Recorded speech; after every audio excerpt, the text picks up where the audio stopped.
Welcome to my channel. I would like to discuss the different scenarios regarding the Ukraine Spring Offensive. First of all, I would like to emphasize that the Ukraine Spring Offensive is something which the Ukrainian government and the Ukrainian army has speculated about for quite a while. So we might expect it, and as such, it's relevant to discuss it, I would say. And another reason to discuss this at length is the fact that the Ukraine has been creating new units, as you can see on the map here, which I highlighted, which are created as a kind of strategic reserve. And perhaps this whole kind of offensive stories are a kind of like ruse.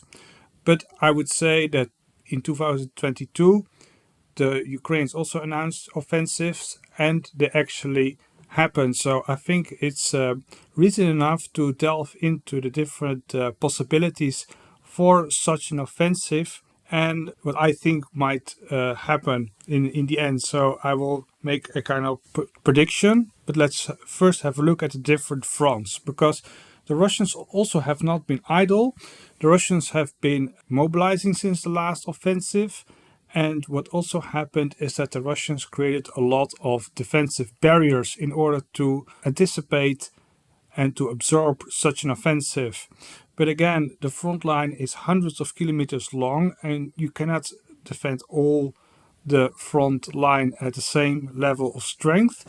So let's focus on what the Russians have erected their defensive lines, or their main defensive lines. So first of all, around the Dnieper River near Kherson, there has been a defensive line, or at least defensive positions from the Russians.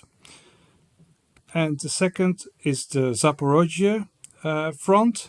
And even in the Zaporozhye front, they have a kind of defense in depth. So I made two lines. There are several lines. It's also around Melitopol, a little bit more south. There's defensive positions. So this is one of the most fortified Russian sectors where they anticipate an Ukrainian counterattack. So another part of the front line, which has been traditionally heavily defended, is the one near Donetsk, because Donetsk is a big city. It's the capital of the so-called Donetsk People's Republic. So, and these lines have been erected for 8 years, so they're quite formidable, I would say. And last but not least, there is the front line which has been created after the Ukrainian counteroffensive near Kharkov, or Kharkiv as you like. So in the north, so there at the Svatova Kremenaya sector and north, they have dug trenches and erected defensive barriers.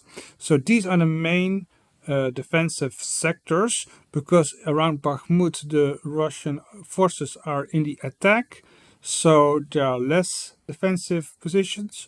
Anyway, we will go into the different sectors as we go along for the different scenarios.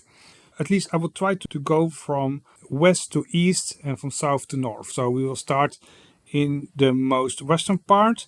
So here, this crossing Dnieper River will be very difficult, but it is a possibility. It is not totally impossible with boats and with a spectacular landing. And if they manage to breach the line and go to Crimea, this is the shortest way. This is the shortest route. And this would make a lot of trouble for the Russians, because a lot of their supply lines run over the so-called Kerch Bridge, which you can see here. I made a connection between the Russian mainland and Crimea. And there's a railway line, and the railway line goes all the way up to the peninsula, where Crimea is connected to the Ukrainian mainland.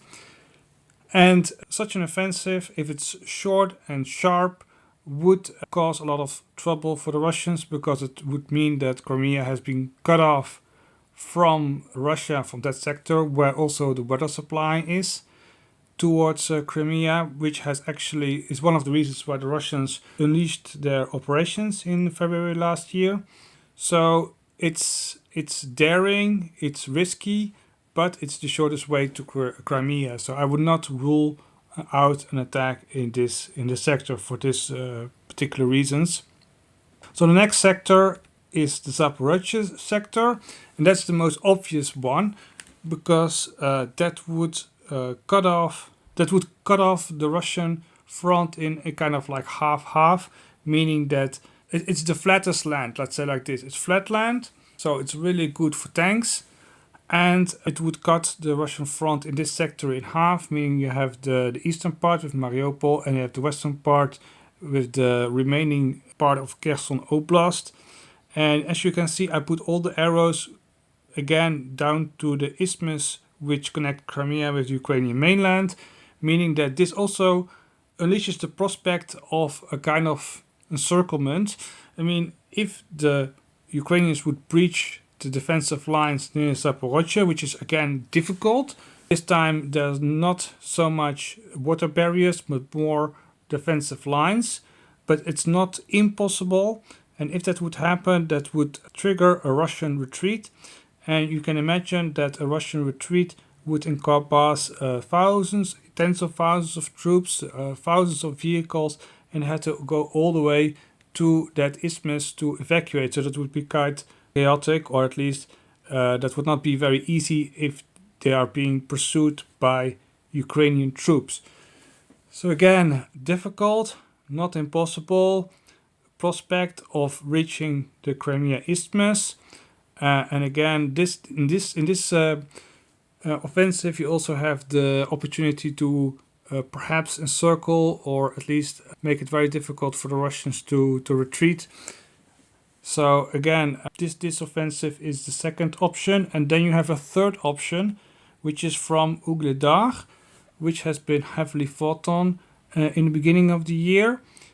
And you can see that this sector is one, of course, it's also defended. It also has perhaps minefields and trenches, but it's not as heavily defended as the line near Kherson and the lines near Zaporizhzhia. This is a kind of more of the weaker sector, so that makes it quite interesting. And it's really relatively near Mariupol. Mariupol was the city which was heavily fought over in May last year. It's very symbolic, so going to Mariupol and actually retake the town would be a very large victory, and it would be quite significant. And it even opens the other prospects regarding rolling of the line, because you can see here, I put the lines here. It would also give the opportunity to actually bypass the heavily defensive zone near Zaporizhzhia. In the end of this analysis, I would predict what I would do if I were the Ukrainian army and I would actually go on the offensive. So this is an interesting option. So these are the southern options, like 1 to 3 sectors where the Ukrainians could try to make a success. And the last one again is about also outflanking the Zaporizhzhia defenses. And I will go later into that a little bit more deeply. So without further ado, I will just remove those arrows to make it a little bit better for you to see what is happening, because now I'm going to focus on the eastern part. So the first is, and that one has been speculated on since last month basically, that the Russians are in the attack and there's a risk that the Ukrainians might concentrate their forces in a counterattack to cut off the Russians in Bakhmut, as it were, that they're being lured into the trap of Bakhmut, and that then the Ukrainians would attack in the flanks to cut off the Russian spearhead, because the Wagner forces have been proven to be the most effective Russian forces. So if the Ukrainians would counterattack in other sectors and actually encircle those forces and destroy them, that would be a big victory. But what is lacking here is more the strategic scope, because after Bakhmut you still have to cross the Severodonetsk river, and I will show you the strategic scope. Yeah, maybe you would get to the Russian border eventually, but that would maybe anticipate an evacuation by the Russians of the northern sector, but I don't think so.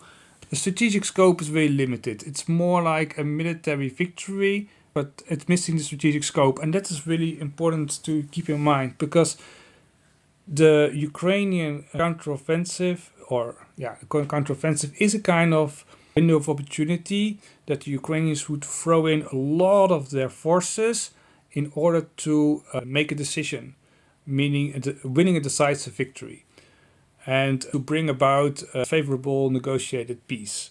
That is the best outcome, I would say. But that's also kind of the problem. Like, if you have a reserve, what will you do with this? You can either use it to counterattack the Russians, to anticipate a Russian attack and to counterattack, and to defeat the Russians in their efforts to bring about a decisive victory.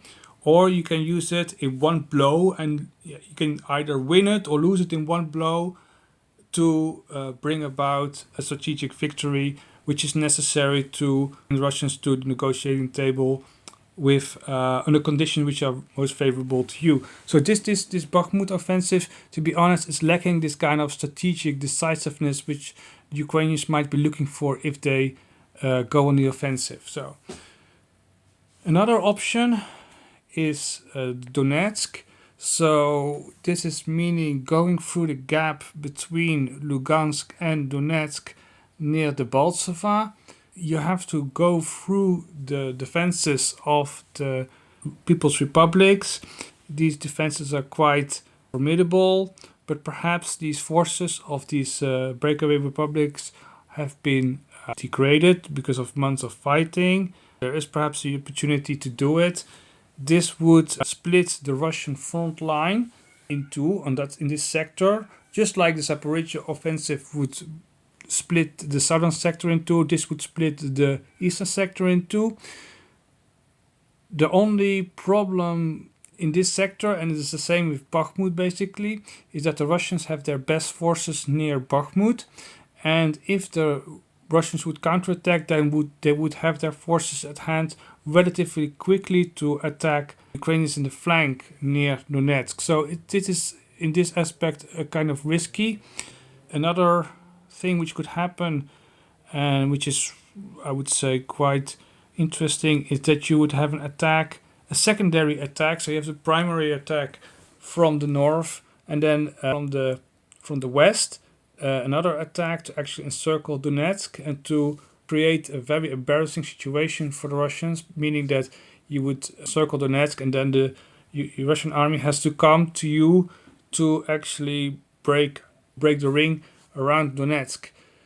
So this could bring about a favorable battlefield condition for you, meaning that they have to react on this, they have to do something while you hold all the cards, meaning that you create the conditions in which you might draw the forces to you, and then the Russians have to react, let's say like this. I still don't see how this would bring about a strategic change, but this encirclement of Donetsk could be a kind of like trigger for negotiation. So I don't rule it out. I think it's interesting enough, but it will not.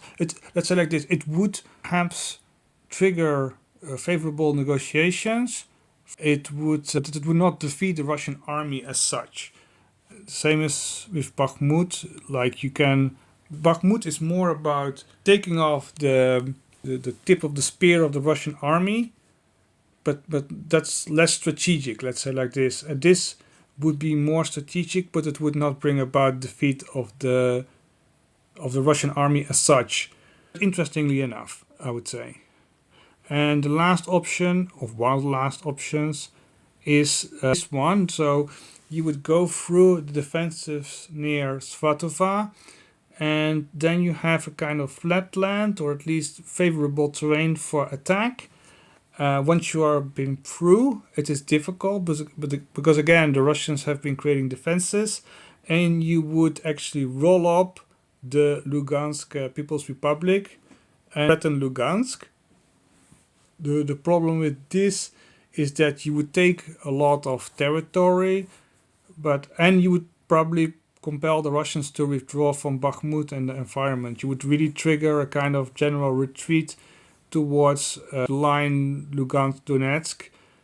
So this would be a major psychological and quite a propaganda victory, that you actually would knock out one of those breakaway people's republics, um, and you would compel the Russians to retreat. So that's quite okay scenario, I would say.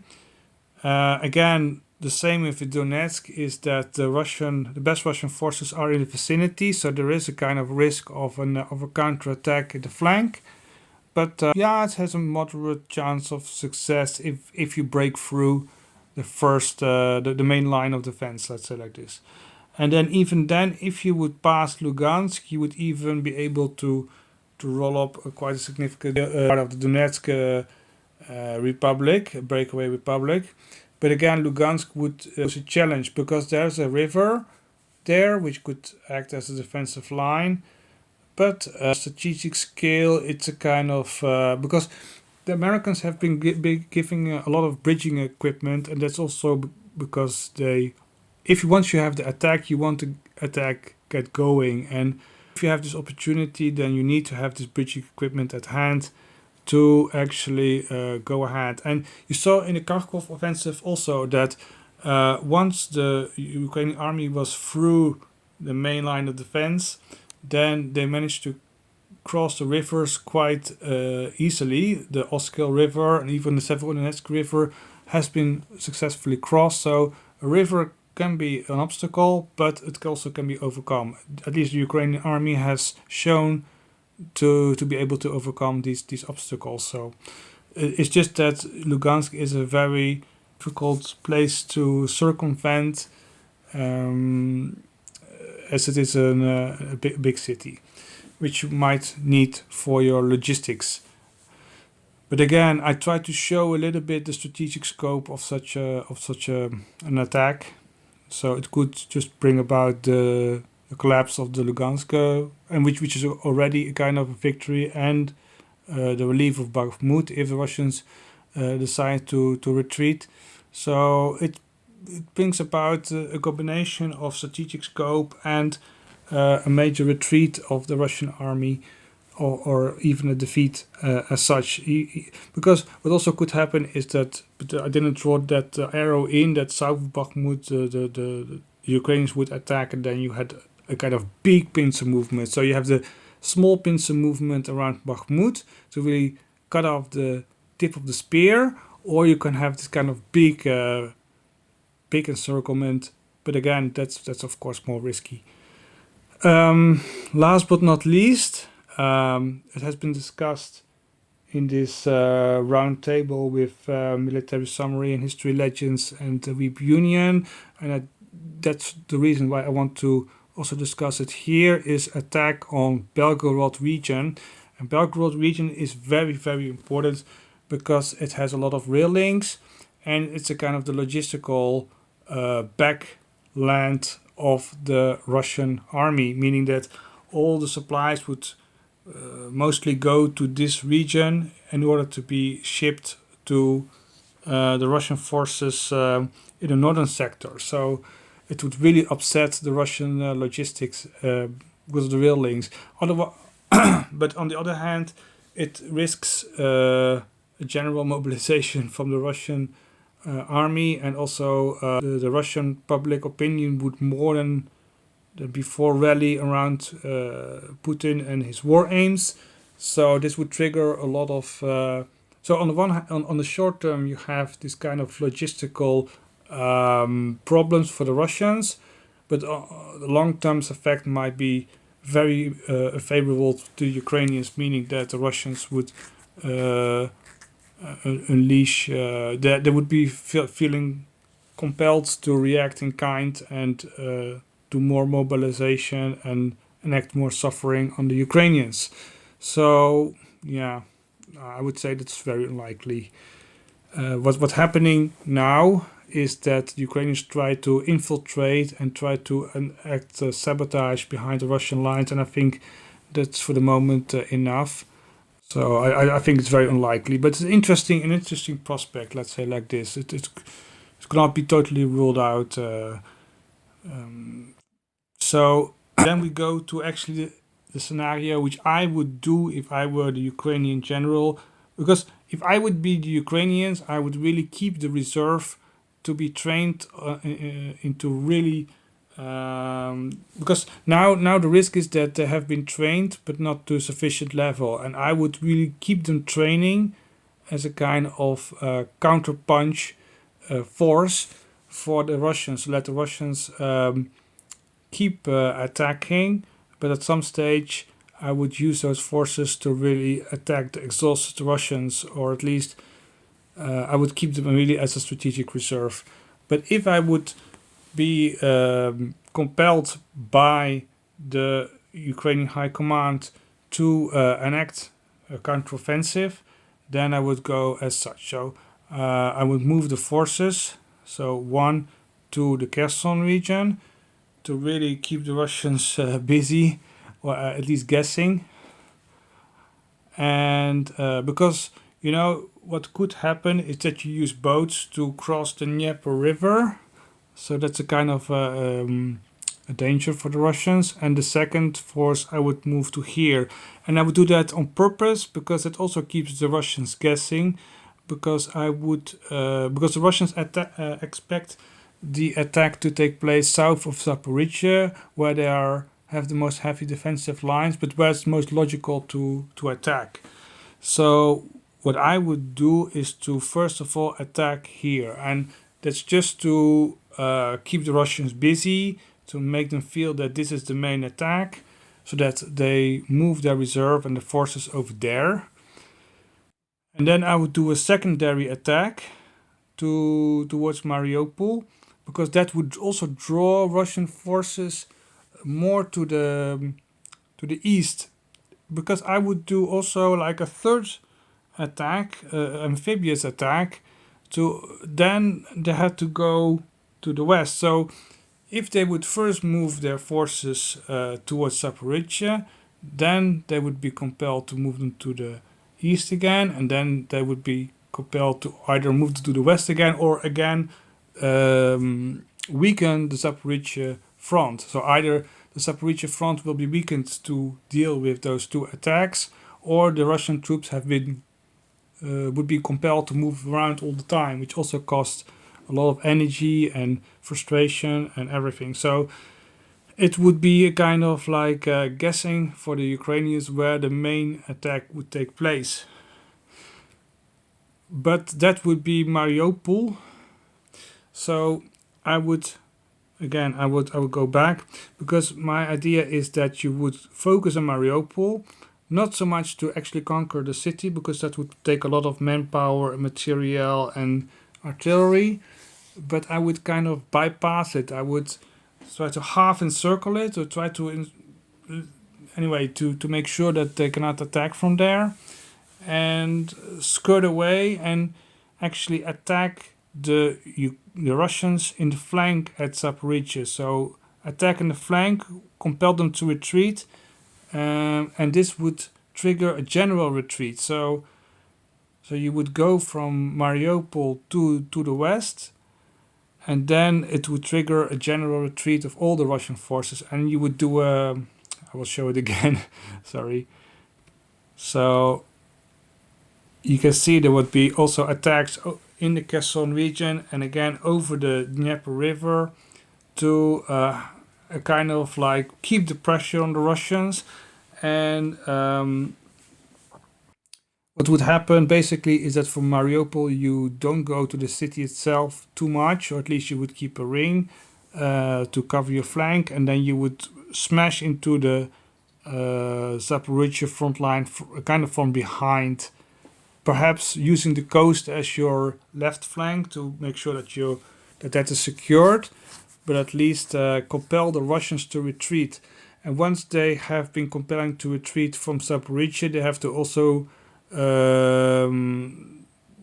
move their forces away from the Dnieper River, from this big water basin which is between Zaporizhia and Kherson.